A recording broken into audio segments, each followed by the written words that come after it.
So my name is Tim Flicker. I'm a doctor of physical therapy, and I come from a long line of teachers in my family. And why I became a physical therapist is because if I have a bad patient, I can just kick them out of my clinic. But my family, they're stuck with students for the whole semester. That's kind of my upbringing. So if I don't like you, I won't tell you here. But no, I'm just teasing. I have a great job, and I enjoy working with all kinds of different people. And exercise and pain can be really difficult. I think God's called me to do more one-on-one work. I don't think I've done a PowerPoint presentation in 12 years since I was in college, so forgive me if I mumble or stumble.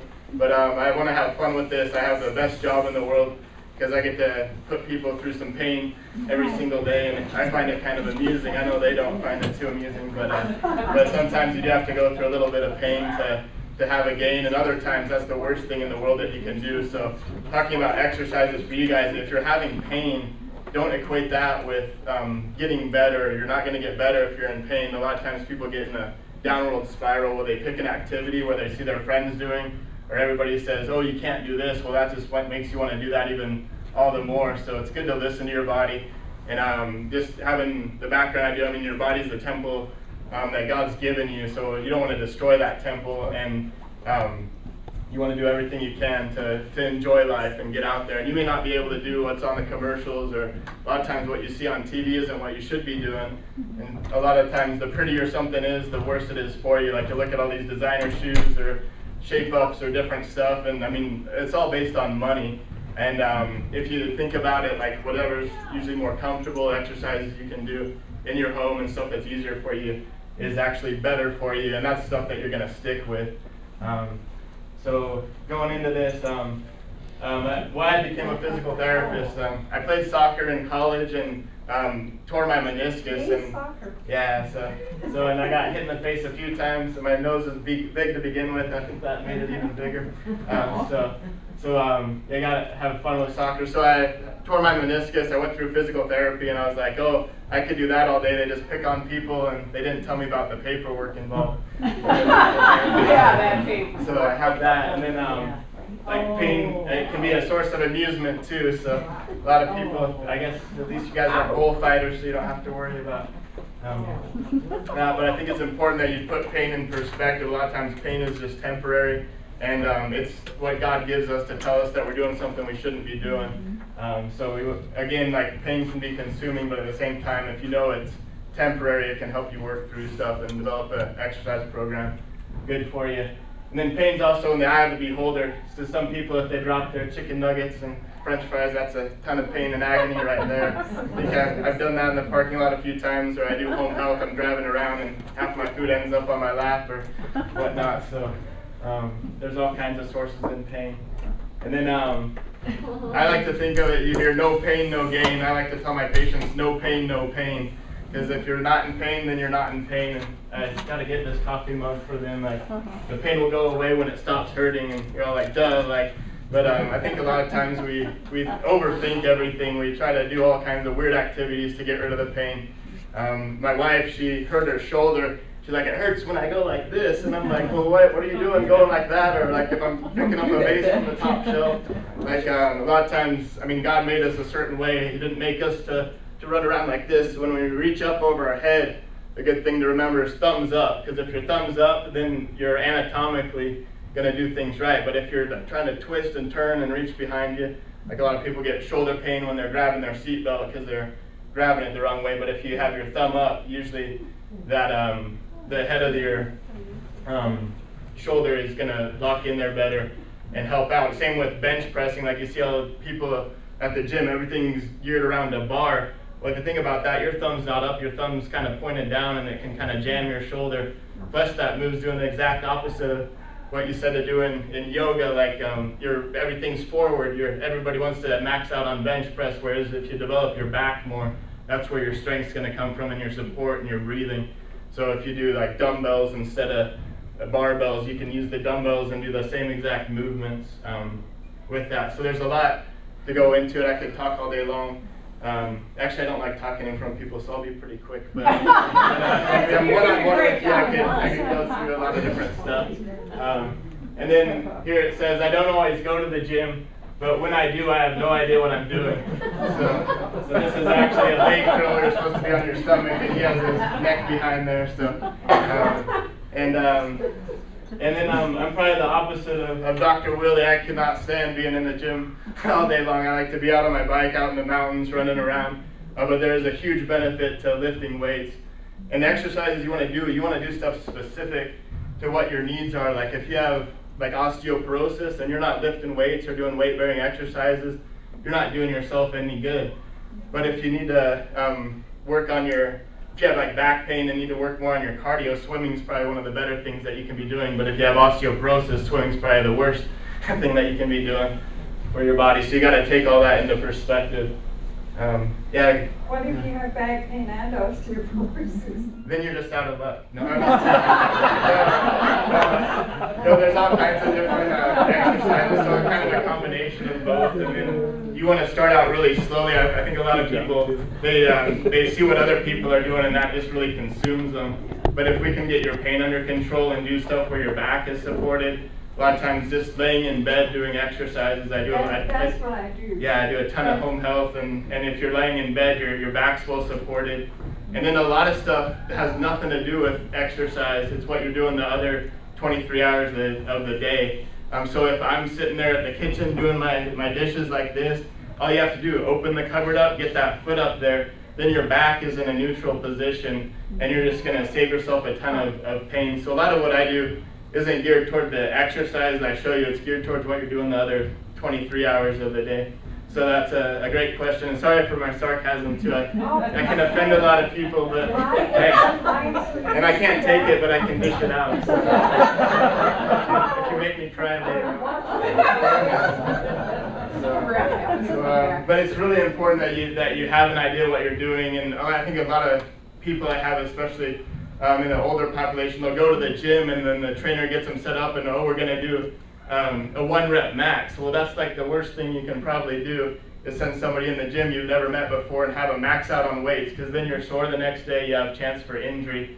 Where you want to just start out gradually on stuff and do stuff that you're successful at. Nobody wants to be a failure, so find stuff that you enjoy, that you can succeed at. And I'll talk a little bit later on. There's an application on the phone called Strava, and I got in, it's a GPS thing, and I got into mountain biking, and I'm racing my friends on Strava, and I went through 3 bike helmets, and then I was like, okay, this isn't fun racing downhill, so I started racing uphill, because racing downhill, you're going to break your head, but racing uphill, you'll break your heart, so I thought it'd be better to work my heart out and going faster uphill. But there's all kinds of different social media out there, and finding a church group. I mean, we're the body of Christ, and so I get kind of emotional when I talk about how much God's blessed me, because I would never be a physical therapist if I didn't get injured. But that was like the worst thing in college. I'm injured. My whole life was geared around soccer, but I just had a higher calling after that. And so I mean, God knows His plan for you. You may have a bad back. You may not be able to get up in the morning the way you want to and walk, but there's always something that's going to bring joy to you, and you can do plenty of different exercises. So basically I hurt my knee playing soccer, and then I got into physical therapy, and that's long story short, that's why I'm here. Why I'm here today. So knowing what not to do is as important as knowing what to do. So everybody just take a look at the bottom of your shoe there. And they say like your eyes are the window to the soul, but I think sometimes your soul is the window to your body. And if you look at your shoes and they're worn on the outside or inside, it just tells you a lot about your body mechanics and what you're doing. Like if you're walking on the inside of your feet, a lot of times your hips are weak, and it comes from different stuff, so you can tell a lot about your body. And then shoes, I mean, you see the shape-ups, like have you guys seen those where they have the sole on them? Like a lot of times you don't see them anymore because they got sued a lot for people getting injured and different stuff, and it does tend to work different parts of your body, but it's a very unstable surface. So if your back hurts and your friend has shape-ups saying, oh, I'm working my glutes out and my back's better, that may not be the best thing for you. Or you see a lot of people walking around the day in jobs in high heels and stuff. It just completely torques your abdomen in different ways and kind of makes your hips really tight, so that can mess up things for you. Just having the right equipment is a plus. Like you won't believe how many, you look on Craigslist, all the $2,000 machines that people have for sale for like $100 because they don't use them at all and they're just taking up space in their house. So it's not all about how expensive the equipment is. It's about whether or not you're gonna do it. And we talked a lot about like nutrition, and again, like no pain, no gain. I mean, that's kind of questionable. Like if and it's gonna hurt a little bit when you're exercising. Like you want to be in a zone where you're challenging yourself, but not to the point where you're causing a lot of strain and stress. And that's a little bit different after a surgery when we have to get your range of motion where we need it to be. But I'd like everybody to sit kind of in your chair and then scoot back a little bit so you have some space.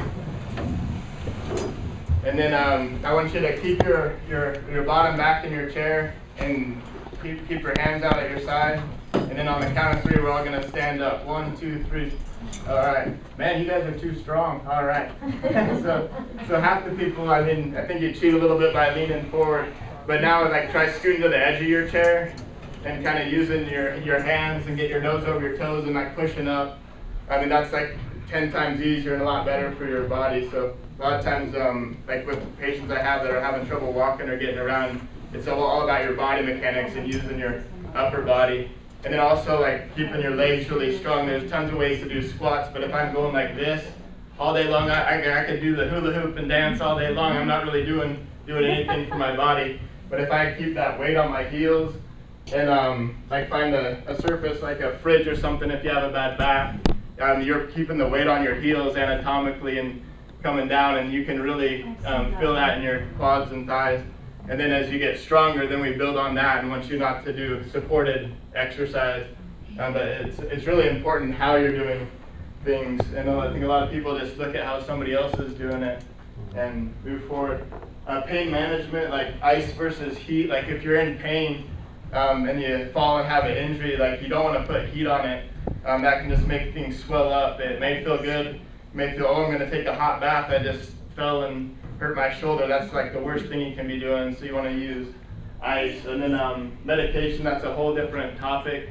But a lot of people, I think they take meds after they hurt. And if you know you're doing a form of exercise where you're on a medication, it's better to take it beforehand. You're not as likely to take as much afterwards. And then the work environment.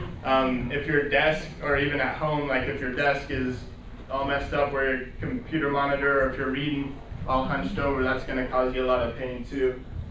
Sleep, like you won't believe how many people have like 40-year-old mattresses, and like everybody has the NASA foam pillow top cush thing, and it feels good the first 5 minutes. You test it in the store, and then pretty soon you're buried in that thing. It has no support for your back. So I mean, you want to really, I mean, you're sleeping. I mean, hopefully, the Dr. Will, I think, is like 3 hours a night or something. He's an animal, but like if you're sleeping 8 hours a night and you're in a weird position, that's just going to hurt your back and your neck. You want to be pretty well supported. And same with hobbies, like if you're sewing or doing stuff, carpentry, like and you're at a cabinet all day long and hunched over like that, you're just setting yourself up for failure. So just take a look at how things are around you. Make sure that you have everything set up pretty well. That's a lot of what my job is as a physical therapist. The length of exercise, you want to do at least 150 minutes, so like about 2.5 hours of exercise. And then if you're doing a vigorous activity, it can be even less than that. And then strength training is really important, like at least twice a week, doing some strength training for that to build up your bones and joints. Unless your joints have pressure through them, they're just not gonna stay strong. Would you consider bicycling moderate activity or just light? Depends on how fast you're going and the amount of distance. So. She goes miles and miles and miles. Yeah, I mean, so you can go like 100 miles on a bike, like spinning, I mean, with no resistance, and you're probably not doing too much, where you could add a little bit of resistance as long as it's not painful. Yeah, so I mean, and, uphill, downhill, there's a ton of different factors, and whether you're standing or sitting. So usually a good way to gauge that, and I'm going to speed way ahead because I'm taking a long time here. Like there's different activities included, and you can kind of tell, like if you're just sweeping the carpet, you're burning about 124 calories a minute But if you're like moving furniture, I mean, you're burning a lot more calories, but the danger goes up in hurting yourself as you do the more vigorous activities. So if you can find activity like playing with your dog that you like, that's still a moderate level activity, and people usually enjoy these activities a lot more than the other activities there. Then formal activities like weightlifting, and then opposed to running. Running's like real high impact on your joints. So if you're walking at a really brisk pace, you're doing pretty good there with activities. And then swimming's probably one of the activities you can do to burn the most calories and have the better aerobic activity. It's not high impact on your joints either. So that's a good activity for a lot of people that are in pain. And then sports activities, like I know Patsy, if anybody's seen Patsy dance, I think she burns a lot more than 180 calories there with that. But if you can find an activity that you enjoy, a social activity, that's a lot better for you, and that's something that you're going to stick with. Or if you can join like a league or something, that's something you're going to stick with, and I think that camaraderie really helps out. Like I think they have a basketball night here at Grace, and some different stuff going on. And then golf, like I mean, we talk about lifestyle and stuff. Like if you're walking instead of driving a cart and different stuff, or parking further away when you're going shopping and stuff. Like the activities, they don't have to be a solid 30 minutes. Like you can break it up into 3 10-minute sessions, and just go taking the stairs instead of the elevator. But I think a lot of people say that and they have good intentions, but unless you really get into a good groove and have like that support, having somebody that's going to keep you accountable. Hopefully it's not your spouse, because I don't know if that goes ever too well, but if you have like a buddy that you can go out with and joke around with. I think what keeps me active is I'm really competitive, and I know I shouldn't say this I'm still on the camera there. Yeah, you can talk trash to your friends, and it can be a good thing, and it keeps you going. With the heart rate, I left a chart in there. Basically, if you have 220 beats per minute minus your age, now that's your maximum heart rate. So if you're getting to that, you're probably not where you want to be. Like you should stop what you're doing and rest and recover. And I think people get way overboard. I mean, you can get watches and heart rate monitors, all kinds of different stuff, but you should do an activity. If it's vigorous, if it's a vigorous activity, right, it's one where you're kind of have trouble talking, but you're still able to speak comfortably with somebody. So this rate of perceived exertion is a far better way, in my opinion, to go for most people than looking at your heart rate or trying to figure out what's 50% of my max or all this different stuff. So you'll see all kinds of charts and gyms, but if you just go based on if you can talk to somebody in a casual conversation, it's probably a moderate or light activity. If you're having a little bit of trouble, it's more moderate to vigorous. Once you get up in this red zone, that's when accidents happen and you're probably going to hurt the next day. And so to some people that's worth it, because they can show off to your buddies how much you can lift and do stuff. And I'm still at that point, but pretty soon I'm not playing as much soccer and getting more into biking because it's just too hard on my joints and stuff. And then I mean, a lot of people like these space scales too, because if you look like that, you probably should stop exercising. So if you're in this happy zone, the moderate to vigorous activity, that's where most people stick with the exercises and find stuff they can enjoy. And this Borg scale, like the only reason they have this weird chart in different activities is like 200. If you multiply that by 100, that's 200 beats per minute. So if you're looking at heart rates and stuff and you see all these weird scales in the doctor's offices and whatever, the Borg scale is sometimes what they use because you multiply this scale by 10.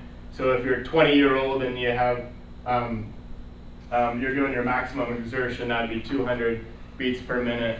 And your heart rate can kind of adjust. That's like a whole nother topic. As you exercise, you're just a lot more efficient, and your heart might drop a little bit with the beats, but that usually takes quite a bit of exercise to change that. And then I talk about this exercise app, like Strava is kind of fun. I have a bunch of buddies I bike with, and we're talking trash to each other all the time and trying to beat each other, and it sends you this little email that you've been beat. by somebody if you beat their time, but I think it'd be a good way for people to track their walking around town. Like you can track how far you went one day and then keep that log, and you can prove it to your people around you too. So all you have to have is a cell phone, and it's a pretty good application to have. YouTube, my wife loves this like fitness blender. Like if you don't like going to the gym, like there's a lot of stuff on YouTube, and these guys have like everything, and it's geared, done by professionals and geared towards different stuff. So if you're having a lot of pain, or you want to do more yoga or circuit training, and you don't want to be around a bunch of people, I'd really recommend having a group setting. But if you're not able to get in a group setting or want to, and I think I listed that at the very end, but this is a kind of a good supplement and something to go to. And they have different workouts for everything. I think they have like 2 million hits and on YouTube there. So exercise, I mean, you want to do something that suits you. You want to make it a habit, build it into your lifestyle, and then don't worry about doing bouts of exercise. Like if you're having a really busy day and only have 10 minutes, do 10 minutes. Like, and then keep going, and then most importantly, invest in yourself. But not only invest in yourself, but invest in others. Because if you can find yourself and a friend that you care about, and maybe it's a Wednesday night dance class that you go to, and that's your time for yourself. I think a lot of times as Christians or being in the healthcare field, you give and give and give to everybody around you, and you forget to take care of yourself. So, and if you're having fun with an activity, that's when you're going to stick with it. Another thing I do for the patients I have is a home exercise program to go. It's free to everybody. It will annoy the heck out of you because there's all kinds of pop-ups and stuff, but with the professional version, you don't have that, and it actually shows you how to do different exercises. So a lot of times at work, like people's hamstrings are really tight, and like you can just sit at the edge of the chair, and as long as you're keeping your head up, I mean, you can just like lean forward and kind of stretch out. But if you think about it, sitting like you are now is the worst position in the world for you to be in, and a lot of people have that hamstring pain. So this is a back one that I put together for somebody. And then feel free to call me at any time, and I really mean that. I love what I do, and I mean what I just said here, you can get in a lot of trouble doing exercises you shouldn't be doing, and you want to make sure that you're doing it correctly, because if you're not, you're going to be in pain, and you're just going to want to give up. And then these are the things I just talked about, so if you wanted to get online or had access to that stuff, it's kind of fun to check out and find a fitness community. Where are you located, Tim? And then I'm in Chubbuck, like kind of right across from Smith's, where, and I have like some handouts and cards Okay, very good. there if anybody's interested. But I think it's really important, like, to get started on the right foot, and then it's fun. Like, and then a lot of times starting up exercise, I can't overemphasize, like, if it's painful for you, that's God's way of telling you you're probably not doing something quite right. So. Does anybody have any questions? I know I was really long-winded. I didn't think I'd take this. No, you did. It was quite entertaining. You'll be back. I'll be asking you. Yeah, sorry. So, but yeah, I really appreciate your time, and yeah, feel free to call me if you have any questions or concerns. Okay.